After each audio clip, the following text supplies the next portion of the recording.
السلام علیکم ورحمۃ اللہ وبرکاتہ۔ نحمدہ ونصلی علی رسولہ الکریم، اما بعد فاعوذ باللہ من الشیطان الرجیم، بسم اللہ الرحمن الرحیم۔ ربی اشرح لی صدری ویسر لی امری واحلل عقدۃ من لسانی لیفقہوا قولی۔ الحمدللہ ہمارے 3 پارے مکمل ہو چکے ہیں۔ آج ہم انشاءاللہ چوتھے پارے کا آغاز کریں گے۔ اللہ تعالیٰ سے دعا ہے کہ اللہ تعالیٰ ہمیں صحیح معنوں میں قرآن پاک کو پڑھنے، سمجھنے اور اس پر عمل کرنے کی توفیق عطا فرمائے، آمین۔ اللہ تعالیٰ فرماتے ہیں لن تنالوا البر، لن ہرگز نہیں،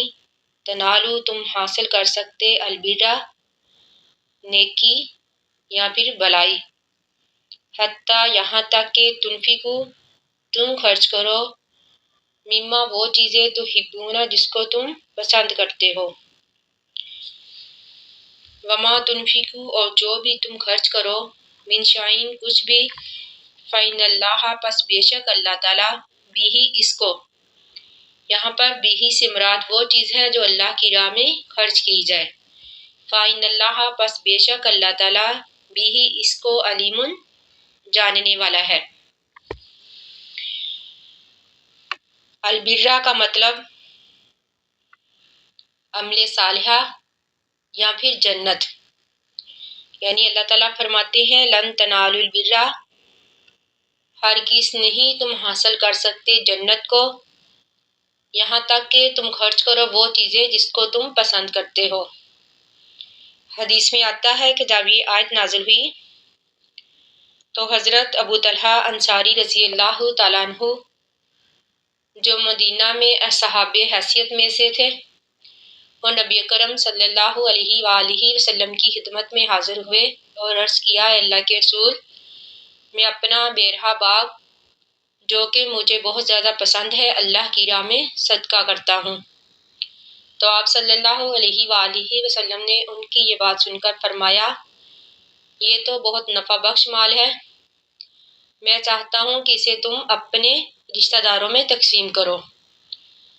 تو حضرت ابو طلحہ انصاری رضی اللہ تعالیٰ عنہ نے آپ کے کہنے پر وہ باغ اپنے رشتہ داروں میں تقسیم کر دیا۔ اس طرح اور کئی صحابہ نے اپنی پسندیدہ چیزیں اللہ تعالیٰ کی راہ میں وقف کی۔ یہاں پر مما تحبون میں من جو ہے تبعیض کے لیے ہے، یعنی اس کا مطلب ہے بعض چیزیں، کچھ چیزیں، یعنی ساری پسندیدہ چیزیں نہیں بلکہ اپنی پسندیدہ چیزوں میں سے کچھ چیزیں اللہ کی راہ میں وقف کرو۔ اس کا یہ مطلب نہیں کہ اگر ہم اپنی پرانی چیز اللہ کی راہ میں صدقہ کریں گے یا پھر اپنی زائد چیز یا پھر استعمال شدہ چیز، اس پر اجر نہیں ملے گا، اس پر بھی اجر ملے گا، لیکن زیادہ اجر اور زیادہ ثواب اپنی پسندیدہ چیز صدقہ کرنے میں ہے۔ تو اللہ تعالیٰ فرماتے ہیں وَمَا تُنْفِقُوا مِنْ شَيْءٍ فَإِنَّ اللَّهَ بِهِ عَلِيمٌ، یعنی جو بھی تم چیز اللہ کی راہ میں وقف کرو، یعنی جو بھی چیز تم اللہ کی راہ میں صدقہ کرو، چاہے وہ اچھی ہو یا بری، اللہ تعالیٰ اس کو خوب جانتا ہے۔ تو اللہ تعالیٰ فرماتے ہیں کلو طعامی ہر کھانا، کانا تھا، حلن حلال بنی اسرائیل، بنی اسرائیل کے لیے، الا مگر ما وہ چیزیں حرما جو حرام کر لی تھی اسرائیل نے، یعنی یعقوب علیہ السلام نے، علی نفسی ہی اپنے نفس پر، من قبلی اس سے پہلے، ان تنزل التوراۃ یہ کہ نازل کی جائے تورات، ان تنزل یہ کہ نازل کی جائے التوراۃ تورات۔ تو اللہ تعالیٰ فرماتے ہیں کل اے نبی آپ کہہ دیجئے، فاتو لے آؤ بالتوراۃ تورات، فاتلوہا تو پڑھو اس کو، ان کنتم اگر ہو تم صادقین سچے۔ یہ والی آیت اور بعد والی 2 آیتیں یہود کے اعتراضات پر نازل ہوئی، یعنی یہود کہتے تھے کہ نبی صلی اللہ علیہ وآلہ وسلم آپ تو یہ دعویٰ کرتے ہیں کہ آپ ملت ابراہیمی کے پیروکار ہیں، لیکن آپ اونٹ کا گوشت بھی کھاتے ہیں، حالانکہ ملت ابراہیمی میں اونٹ کا گوشت اور دودھ دونوں چیزیں حرام تھی۔ تو اللہ تعالیٰ فرماتے ہیں کہ یہودیوں کا دعویٰ غلط ہے۔ اگرچہ اسرائیل نے یعنی حضرت یعقوب علیہ السلام نے اپنے اوپر بعض چیزیں حرام کی تھی، لیکن وہ کسی نظر یا بیماری کی وجہ سے تھی۔ تو اللہ تعالیٰ فرماتے ہیں قل، اے نبی آپ کہہ دیجئے فاتو بالتوراتی، لے آؤ تورات، فتلوہا تو پڑھو اس کو، یعنی اے نبی آپ ان سے کہہ دیجئے کہ تورات لے کر آؤ، پھر پڑھو کہ اس میں کیا چیزیں اللہ نے حرام کی تھی۔ حالانکہ تورات جو تھی یہ حضرت یعقوب علیہ السلام اور حضرت ابراہیم علیہ السلام کے بہت بعد نازل ہوئی، اس لیے یہودیوں کا یہ دعویٰ غلط ہے۔ اگرچہ اسرائیل نے حضرت یعقوب علیہ السلام نے اپنے اوپر کچھ چیزیں حرام بھی کی تھی، تو وہ تورات سے نازل ہونے سے پہلے کی تھی، تورات کے بعد نہیں۔ اس لیے اللہ تعالیٰ فرماتے ہیں یہودیوں کا یہ دعویٰ غلط ہے۔ فمن افطرا، پس جو کوئی باندھے، علی اللہ اللہ پر، الکاذبہ جھوٹ، من بعد ذالک بعد اس کے، یعنی یہ سارا کچھ جان لینے کے بعد بھی اگر کوئی جھوٹ بولے، فاولئک، پس یہی وہ لوگ ہیں، ہم الظالمون، جو کہ ظالم ہے۔ قل اے نبی آپ کہہ دیجئے صدق اللہ، سچ کہا اللہ نے، فاتبعوا، پس پیروی کرو، ملت ابراہیم، ابراہیم کے دین کی، حنیفاً، جو کہ یک طرفہ تھے۔ حنیفاً ہم نے پیچھے بھی پڑھا ہے، اس کا مطلب ہے حنیفاً یک طرفہ تھے، یعنی توحید والے تھے، ایک اللہ کی عبادت کرنے والے تھے، شرک نہیں کرتے تھے، یعنی شرک سے دور رہتے تھے۔ وما کان، نہیں تھے وہ، من المشرکین، مشرکین میں سے۔ انا، بے شک، اولا پہلا بیتن گھر، وزیا بنایا گیا، للناسی لوگوں کے لیے، للذی وہ جو بھی بکتا مکہ میں ہے، مبارکن بابرکت، وہدن ہدایت ہے، للعالمین جہان والوں کے لیے۔ یہ یہود کے دوسرے اعتراض کا جواب ہے۔ وہ کہتے تھے کہ مسلمانوں کا پہلا خانہ کعبہ تو بیت المقدس ہے، پھر مسلمانوں نے اپنا قبلہ تحویل کیوں کیا، یعنی اپنا قبلہ کیوں بدلا؟ تو اللہ تعالیٰ فرماتے ہیں کہ مسلمانوں کا پہلا گھر جو ہے وہ مکہ میں ہی ہے، فیہ، اس میں، یعنی اس گھر میں، آیات نشانیاں ہیں، بینات روشن، مقام ابراہیم، اور مقام ابراہیم ہے، فمن دخلہ، جو کہ داخل ہو اس میں، یہاں پر ہو سے مراد خانہ کعبہ ہے، ومن دخلہ، جو کہ داخل ہو اس میں، کانا ہوگا، آمیناً امن میں،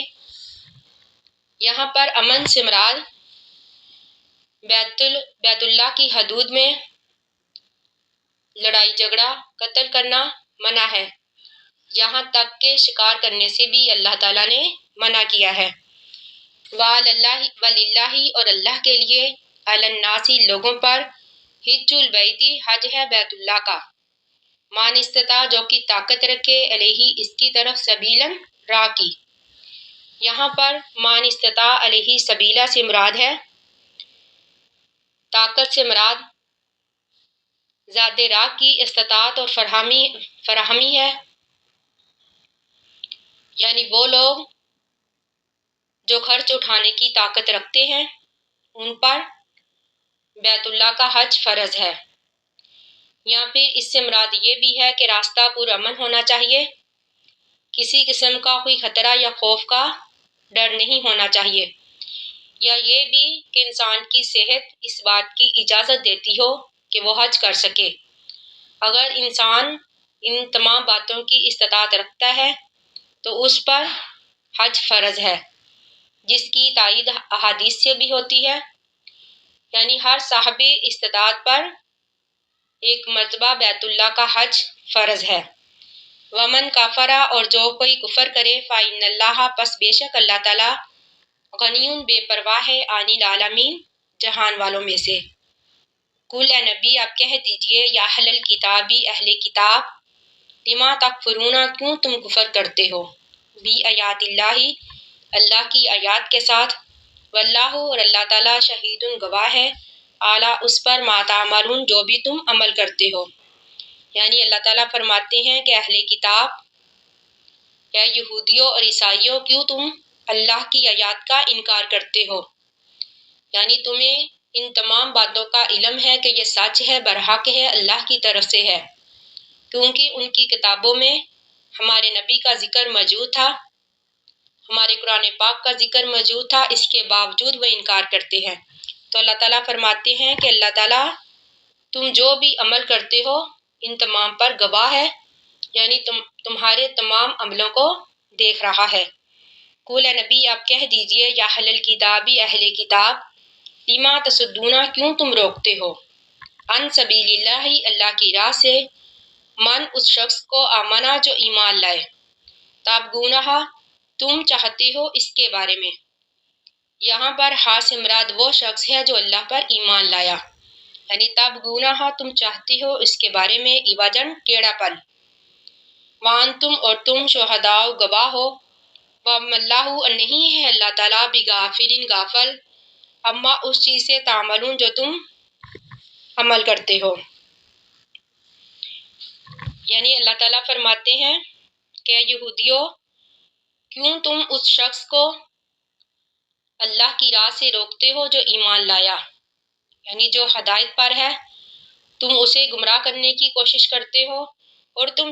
جانتے ہو وَأَنْتُمْ شُهَدَاءُ اور تم گواہ ہو کہ وہ سیدھی راہ پر ہے، یعنی تم جانتے ہو کہ ہدایت پر ہے، سیدھی راہ پر ہے،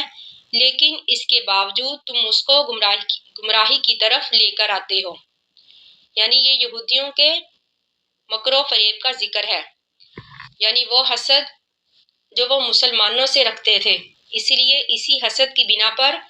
وہ مسلمانوں کو ایمان سے دور کرتے تھے اور گمراہی کی طرف لے کر جاتے تھے۔ تو اللہ تعالیٰ اس آیت میں یہودیوں کے مکر و فریب سے مسلمانوں کو آگاہ کر رہے ہیں۔ اللہ تعالیٰ سے دعا ہے کہ ہم نے جو بھی پڑھا